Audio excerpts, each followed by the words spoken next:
bom? A gente é do grupo de ondas e fontes sonoras, Cauã, Guilherme e Arthur, e a gente espera que vocês entendam e compreendam nosso conteúdo.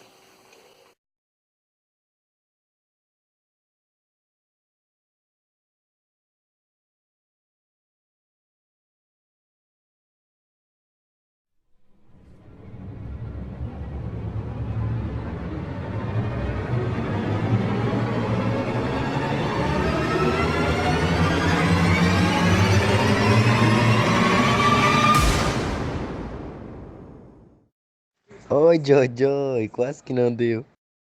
Ondas sonoras. Ondas sonoras são ondas mecânicas que vibram em uma frequência de 20 a 20 mil Hz, sendo normalmente perceptíveis pelo ouvido humano, diferente das ondas magnéticas, que conseguem propagar-se mesmo que não existam moléculas no ambiente. A luz do Sol, por exemplo, atravessa aproximadamente 150 milhões de quilômetros pelo vácuo, até chegar à Terra. Nós, seres humanos, sentimos o som pela ação do tipo de onda mecânica. Essa necessita de um meio para se propagar, seja gasoso, líquido ou sólido. A onda menor que 20 Hz é denominada de infrassom e a maior que 20 mil Hz, ultrassom. Essas ondas chegam até nossos ouvidos, mas não são capazes de estimular nosso sentido da audição. Para animais como cachorro e morcego, por exemplo, é um pouco diferente. Eles são capazes de captar altas frequências de até 100 mil Hz. Outros, como elefante ou pombo, são capazes de perceber infrassons. Quando um som possui uma grande quantidade de energia por unidade de tempo e a onda sonora possui uma grande amplitude, dizemos que o som possui uma grande intensidade.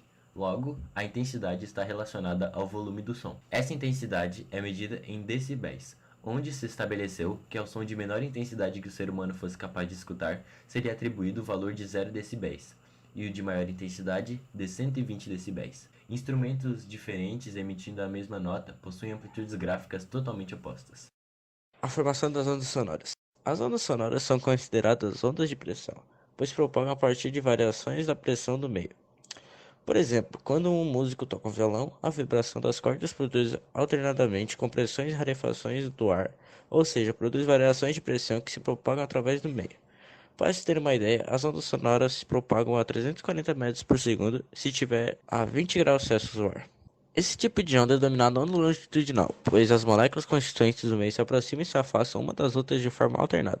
Cada seção do meio através do qual passa a onda longitudinal apenas oscila ligeiramente em torno de uma posição de equilíbrio, enquanto a onda propriamente dita pode se propagar por grandes distâncias. Existe inclusive uma equação que nos permite calcular a velocidade das ondas sonoras.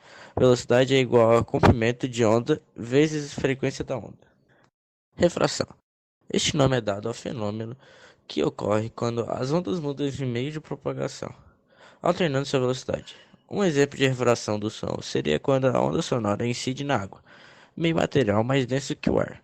Nessa situação de refração sonora, a onda aumenta de velocidade e se afasta da normal.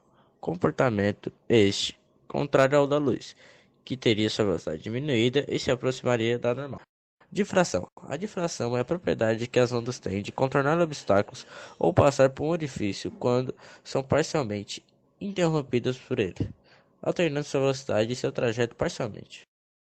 Eco. O eco é um fenômeno ondulatório que está relacionado com a reflexão de ondas sonoras e com o intervalo de tempo necessário para a percepção do som refletido por um obstáculo qualquer. Ocorre o eco sempre que o som refletido por um determinado obstáculo retorna ao emissor em um tempo igual ou superior a 0,1 segundo. Assim, há a nítida separação entre o som produzido pela fonte e o som refletido por um obstáculo qualquer. Observa-se que o espaço mínimo necessário para a ocorrência do eco é de 17 metros. Fontes sonoras. O que é uma fonte sonora? Qualquer corpo que vibra e produz um som, desde instrumentos musicais até a nossa simples voz. Em cada instante, somos inundados por uma diversidade de sons.